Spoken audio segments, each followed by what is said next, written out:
그런데 이제 제가 만약에 지금이 1960년대라면은 저도 아마 평화체제 하는 거 반대했을 겁니다. 왜냐하면은 그때는 우리가 북한보다 국력이 훨씬 약해서 그야말로 6.25 직후에 미군이 없으면 우린 그야말로 북한한테 좀 잡아먹히는 그런 힘밖에 없었기 때문에. 그런데 1970년에 박정희 대통령이 이제 경제개발 5개년 계획 두 번 잘해서 1970년에 남북한의 경제력이 이제 같아졌고요.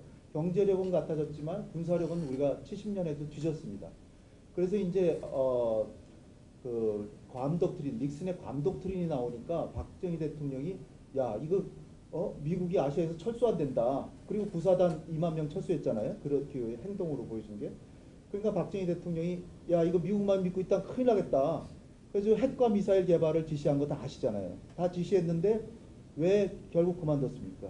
미국이 너 핵 개발하면 너 가만두지 않겠다. 그래가지고 이제 결국 75년에 박정희 대통령이 결단을 내려서 포기를 했죠. 그 대신에 박정희 대통령이 얻어낸 게 그런 한국군이 지금 북한보다 지금 힘이 밀리니까 한국군 현대화라는데 미국이 좀 도와달라. 그럼 그건 도와주겠다. 그래서 미사일은 지킨 겁니다. 핵을 포기하고 미사일은 지킨 거죠. 그러니까 북한이 지금 핵을 개발하는 게 아주 반민족적이고 못됐다 이렇게 생각하는데 북한도 아마 60년대 같으면은 핵 개발할 필요 없었을 거예요. 남한보다 강하니까. 그런데 이제 세상이 어떻게 됐습니까? 1990년쯤 가면 북한의 경제력은 남한의 20배 이하로 떨어집니다. 1970년에 똑같았던 남북한 경제력이 1990년에 가면 20분의 1로 추락을 해요. 이거 완전히 북한 정권은 그렇게 경제를 파탄시킨 거 하나만으로도 정권을 내놔야 되는 아주 거기다 인권까지 탄압하니까 못된 정권이죠.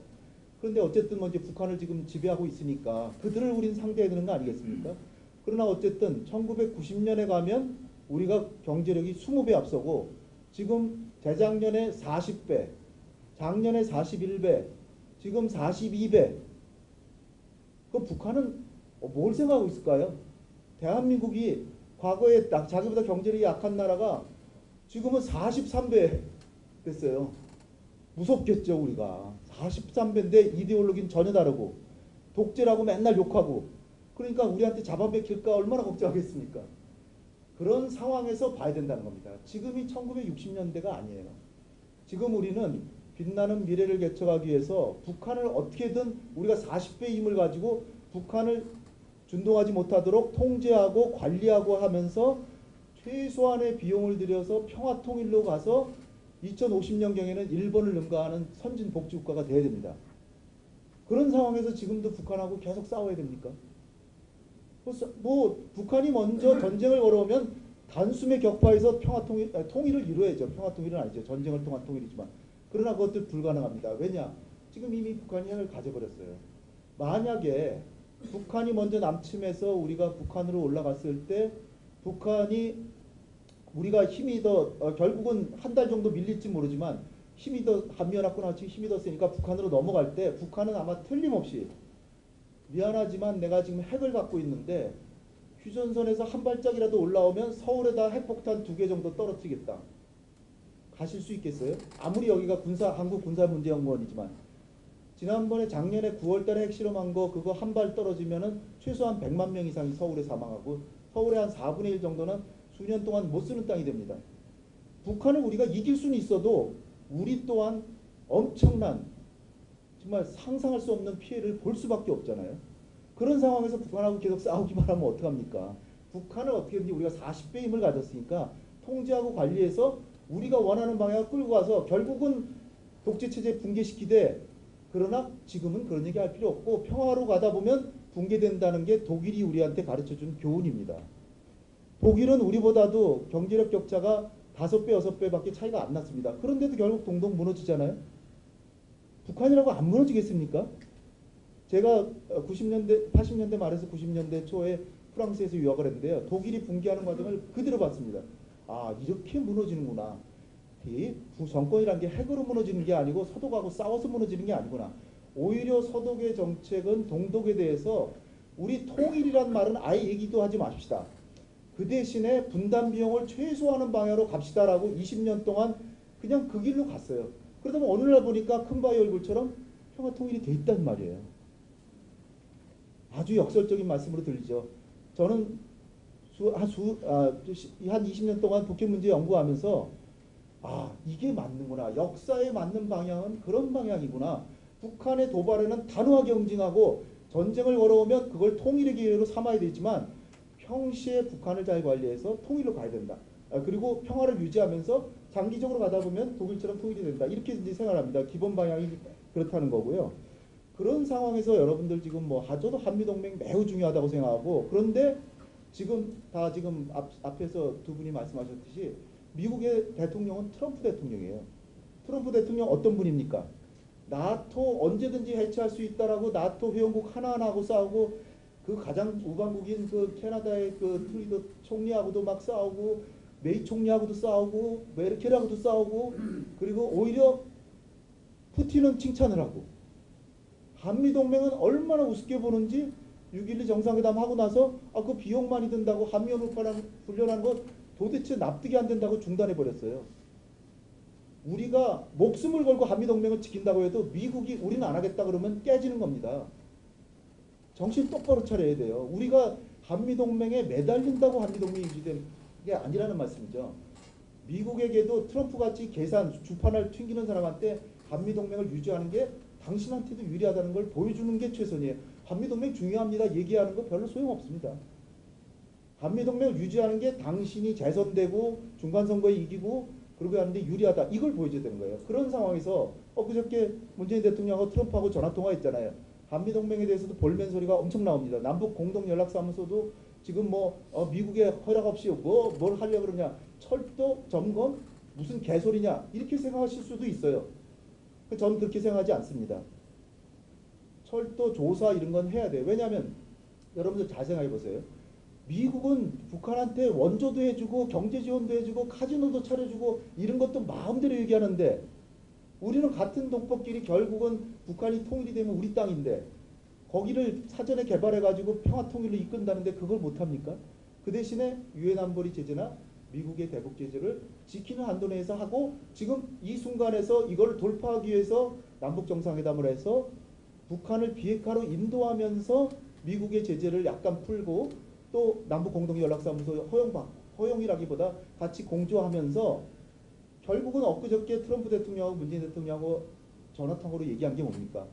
남북 간의 발전이 북한의 비핵화를 유도하는 데 유리하고, 그리고 유엔 안보리 결의안에도 나와 있듯이 북핵 문제는 평화적으로 외교적으로 해결해야 되는데, 외교라는 건 대화가 없이 어떻게 외교적으로 해결이 됩니까? 그러니까 다른 서방의 선진국들 많은 나라들은 북한의 대사관까지 차려놨는데 우리는 연락사무소 하나조차 없으니 연락사무소 하는 게 뭐가 유엔 안보리 결의안에 위배됩니까? 오히려 유엔 안보리 결의안을 지키는 거죠. 자꾸 대화를 해서 북한의 안보 위협을 조금이라도 덜어주고, 그래서 핵이 필요 없구나. 핵 버리면 나도 잘 살 수 있구나. 이걸 보여줘서 포기시키는 방향으로 가는 거죠. 그런데 그것이 속도가 과도하거나 아니면 안보리 결의안을 위배하거나 한미동맹이 정면으로 위배된다면 우리가 그것은 적절히 통제해야 되죠. 그리고 홍관희 선생님이 한 30분 동안 얘기하셨듯이 구구절절히 다 옳은 말씀입니다. 그러나 그 부분은 북한하고 남북 간의 이 대화가 깨지고 그럴 때 하는 얘기고, 지금으로선 제일 제가 어처구니 없는 거는 북한이 남북 정상회담 두 번하고 북미 정상회담 했지만, 그러나 핵능력은 그대로 있잖아요. 핵능력은 그대로 있는데 왜 한미동맹 훈련을 갑자기 중단하냐고요. 돈 든다고 중단하냐고요. 제가 보기엔 트럼프가 훨씬 잘못했어요. 트럼프가, 저는 이 사람이 정말 이상한 사람이에요. 저는 개인적으로 전혀 신뢰하지 않습니다. 이 사람은 내일이라도 6월 12일 날 난 그거 내가 그때 대단하다 그랬지만 그거 나 사실 속으로는 별별로 없는 협상이라고 생각한다. 이렇게 얘기할 수 있는 사람이에요. 자기 멋대로 해요. 그런 분을 믿고 우리가 목숨을 맡기는 한미동맹만 믿고 있어야 되겠습니까? 그러니까 한미동맹을 깨자는 그런 말씀이 아니고, 트럼프는 미국의 대표니까 어떻게든 트럼프를 잘 이렇게 설득하고 이렇게 하면서 나가는데, 엊그저께 통화 같은 건 전 대단히 좋은 통화라고 생각하고요. 그래서 지금 정상회담 18일에서 20일까지 한다는 거 아닙니까? 그러면 지금 이 순간에서 남북 공동연락사무소는 조만간에 빨리 전 개소해야 된다고 보고요. 그 다음에 종전선언에 대해서는 이제 홍관희 선생님이 우려하시는 것은 충분히 국방부나 정부에서 이걸 생각을 해야 되죠. 그러나 지금 그래서 정부가 홍 선생님이 얘기하시는 것 같은 거를 고려해서 뭘 하고 있느냐. 종전선언은 상징적인 조치다. 엊그저께 노동신문에서도 상징적인 조치고 정치적인 조치에 불과하다라고 얘기했고 또 외무성사나 군축연구소장도 어저께 노동신문에 글 냈잖아요. 그러니까 노동신문이 아니라 외무성 홈페이지에다 글을 실었는데 거기 내용이 6.12 공동선언 북미 정상회담 합의문에 북핵 문제는 북미 간의 신뢰가 조성되면 해결되는 방향으로 나아간다는 것이 우리 정상들의 합의이다. 공통된 의식이다. 이렇게 합의를 했어요. 여러분들 합의문 보셨잖아요. 북미 간의 신뢰를 쌓는 것이 북핵 문제 해결의 지름길이다. 이렇게 합의를 한 거예요. 그리고 1항은 북미 관계 정상화, 2항은 항구적인 한반도 평화체제 구축, 3번에 가서야 북한은 한반도의 완전한 비핵화를 노력한다. 4번은 유해송환인데 이건 북한이 지켰고요. 그러면 1, 2, 3번 중에서 미국이 1, 2번에 한 게 뭡니까? 정말 여러분께 정말 물어보고 싶어요. 1, 2항 중에 뭘 그것도 이행을 하면서 상황이 나가는 거지. 거꾸로 북한은 핵실험 중단했죠. 미사일 실험 안 하죠. 핵실험장 폐기했죠. 엔진 실험장 해체했죠. 유해송환했죠. 인질 돌려보냈죠. 6가지 정도를 했어요. 그럼 미국이 한 건 뭡니까? 말 한마디로 한미연합훈련 중단한다. 그거 하나밖에 그 이상한 거 하나라도 얘기해 보세요. 없잖아요. 없으면 그러면 진전이 조금 있었다. 그러나 만족하진 않다. 그러니까 이제부터 마지막 남은 핵을 포기시키자.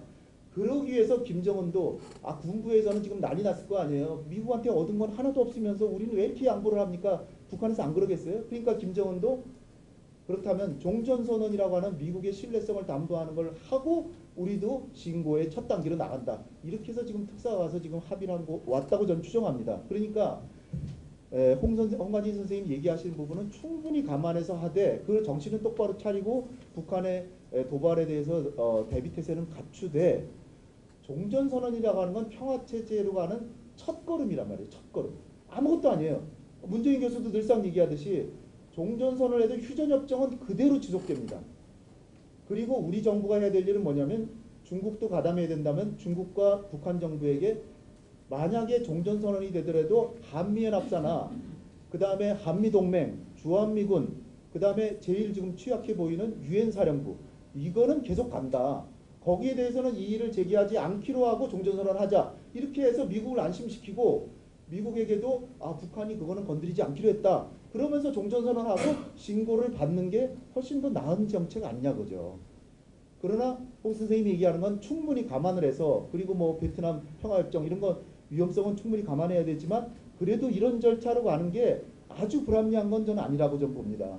그래서 정신은 똑바로 차리자는 거고요. 이제 제가 많이 말씀드렸죠. 그러니까 마지막으로 한마디만 말씀드리면 지금 저는 트럼프가 중간선거가 11월이기 때문에 저는 6월 12일 날 북미 정상회담하고 이렇게 소강 상태가 될 줄 저는 솔직히 좀 예상을 했습니다. 왜냐하면 11월에 트럼프는 이 북미 관계에서 효과를 선거에다 이용해야 되는데 너무 일찍 해버리면 효과가 떨어져요. 그러니까 9월이나 10월쯤에 뭔가 할 거라고 저는 생각을 했어요. 그러니까 그동안은 좀 슬슬 해야죠. 슬슬 하다가 이제는 김정은을 백악관으로 부르거나 유엔으로 불러서 뭔가 내가 북한을 완전히 통제했다. 미국 국민들에게 할 얘기가 많잖아요. 핵실험 중단시켰고 핵실험장 폐기시켰고 엔진 실험장 해체했고 유해송환했고 언질도 다 석방했고 봐라 내가 얼마나 잘했냐. 이제는 마지막으로 남은 핵 문제를 처결하겠다. 김정은이 지금 나오지 않느냐. 이러려고 하는 거라고 저는 봅니다. 따라서 트럼프가 획가닥 할 수는 있지만 다시 그 북한에 대한 예방전쟁은 국제법적으로 불법입니다. 선제 공격은 조금 논란이 여지있지만 예방전쟁은 불법인데 맥메스터가 작년 8월 5일 날 예방전쟁을 거론했어요. 이건 불법입니다. 그러나 선제 공격은 가능해요.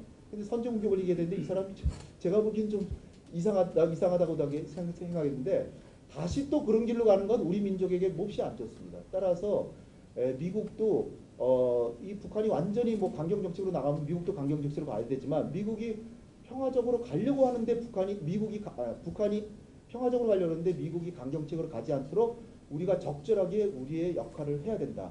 그런 측면에서 조금 사고의 융통성을 가지고 그 대신에 국방부는 철저하게 대비를 해야 되고 그런 방향이 우리의 해법이 아닌가 이렇게 생각합니다.